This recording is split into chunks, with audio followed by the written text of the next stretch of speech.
niveau historique. On n'a jamais eu un niveau de chômage aussi bas durablement. Le chômage des jeunes est à son niveau le plus bas. Le taux d'activité est au plus haut depuis qu'on le mesure. Et on a réindustrialisé le pays. Donc je pense que les fondamentaux de l'économie française sont solides parce qu'on a fait un gros travail. Maintenant, il y a une période d'incertitude qui est liée à cette élection. Et donc ça vous donne en quelque sorte un avant-goût de ce que serait en effet l'avènement, il faut bien le dire aussi, de programmes économiques totalement irréalistes. Parce que ce soit celui de l'alliance LFI ou celui de l'alliance Rassemblement National, ces deux alliances portent des programmes qui, au premier jour, coûtent par an entre 100 et 400 milliards d'euros. Ce sont des programmes qui ont, je dirais, soit pas d'honnêteté politique, soit en tout cas qui font porter un très grand danger, pas simplement à l'économie française et à ses taux d'intérêt, mais je crois à nos compatriotes, contribuables, épargnants, retraités. Donc voilà, je crois moi dans l'esprit de raison, dans les arguments. Donc je ne fais pas de promesses irréalistes, j'en ai jamais fait. Quand il a fallu prendre des décisions qui étaient difficiles, je les ai assumées. J'ai toujours été dans une éthique de la responsabilité. Il y a aujourd'hui deux blocs extrêmes qui ont fait le choix de programmes économiques qui ne sont pas dans le cadre d'une éthique de la responsabilité et qui promettent aux gens des cadeaux qui sont non financés. Donc évidemment, ça inquiète, comme vous quand vous allez chez le banquier, ce qui est le cas de la France parce qu'on emprunte tous les mois. Et chez le banquier, si vous lui dites j'ai une super idée, un super plan qui est de promettre à peu près tout à votre famille sans expliquer comment le financer, le banquier va vous dire vous avez un problème. C'est le problème de ces programmes. C'est un programme, en parlant du nouveau Front Populaire, qui a été écrit en 3 jours. Est-ce que tout ça n'est pas aussi le résultat du fait que vous avez choisi un délai très très serré pour ces élections et que même l'opposition dit on n'a pas eu le temps de se préparer, finalement on ne commence pas dans des conditions équitables? C'est qu'ils ne sont pas prêts à gouverner. C'est une bonne nouvelle pour les Français. Il y a des gens qui sont prêts à gouverner, qui gouvernent depuis 7 ans et qui font un travail qui a des résultats économiques. Voilà. Si on n'est pas prêt à gouverner, il ne faut pas se présenter devant les Français. En tout cas, très sincèrement, ça n'est juste pas sérieux. Mais j'appelle chacun aussi à la raison à regarder les choses. Monsieur le Président, une réaction peut-être à votre ancien ministre de la Santé, Aurélien Rousseau, qui, on l'a appris il y a quelques minutes, va rejoindre le nouveau Front Populaire. Il avait notamment négocié la réforme des retraites. Vous parliez de réforme. Ça montre toute sa cohérence. Mais je ne vais pas commenter les choix des uns des autres ici. À propos des élections, quelles seront les recommandations de votre formation, vos recommandations en cas de triangulaire avec...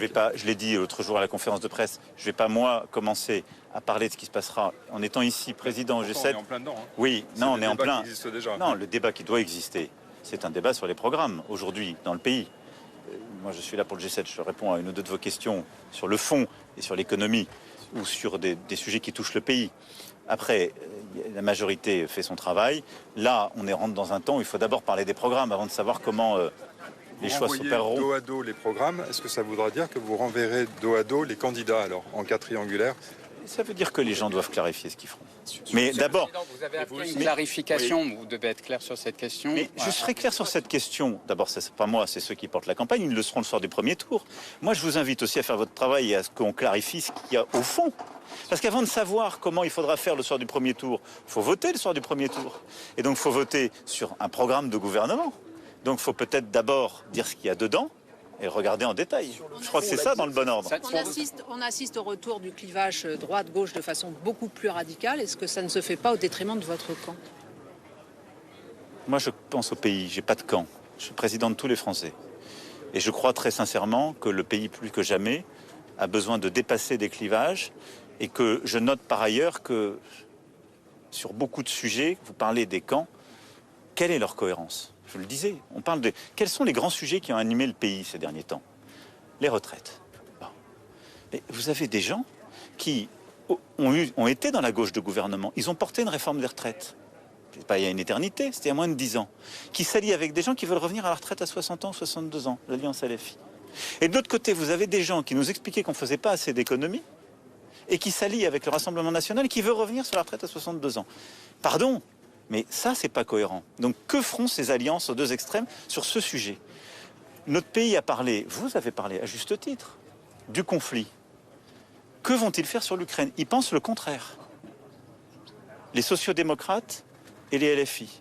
Sur l'Ukraine, comme sur Gaza, ils pensent le contraire. Le Rassemblement National et les... On est chez les fous. C'est pas sérieux. Donc nos compatriotes, ils regardent ça, ils se disent, ça ne peut pas être sérieux. Donc je crois au contraire, moi je crois au dépassement politique, mais sur une base de cohérence. Je veux dire, la majorité actuelle, on sait où elle est, sur les questions de laïcité, sur l'Europe, sur l'économique, sur le social, sur l'écologie, sur la question de l'Ukraine, sur le Gaza. Elle est cohérente. Il y a des différences de sensibilité, mais elle parle d'une voix unie. Les autres, non. Justement, avez-vous un message adressé aux électeurs de gauche? Vous avez souvent tendu la main aux électeurs de droite, moins souvent à ceux de gauche. Vous parliez hier de votre échec relatif sur l'assignation à résidence. Est-ce que vous avez des choses concrètes à dire aujourd'hui à des électeurs qui... Vous voulez parler de choses concrètes, donc Oui, vous avez raison. Je veux pas la campagne est en train de se faire. Et donc ce sera à la majorité, au Premier ministre, au chef de la majorité de porter les projets. Mais je pense que nous devons, enfin je ne pense pas, je veux qu'on accélère beaucoup sur les questions d'école et de santé et de lutte contre les discriminations. Et donc renforcer ce qu'on fait à l'école sur le choc des savoirs et sur justement la formation de nos jeunes dans la lignée de ce qu'on a fait avec le dédoublement des classes. Renforcer l'investissement qui a été fait sur la santé et en particulier pour lutter contre les déserts médicaux et avoir une politique encore plus ambitieuse, beaucoup plus ambitieuse de lutte contre les discriminations me semblent 3 axes essentiels.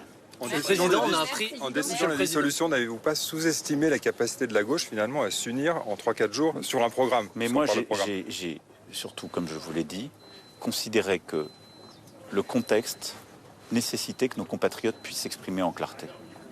Et donc je ne suis surpris par rien de ce qui se passe. Je pense que le spectacle qui est donné est un spectacle de grande incohérence et plutôt d'appareil. Après, moi je veux parler du fond. Et je pense que c'est ce que doivent faire les responsables de la majorité, les responsables politiques, parce qu'on parle de gouverner et légiférer dans le pays. Et je pense qu'à cet égard, les choses sont en train de se révéler.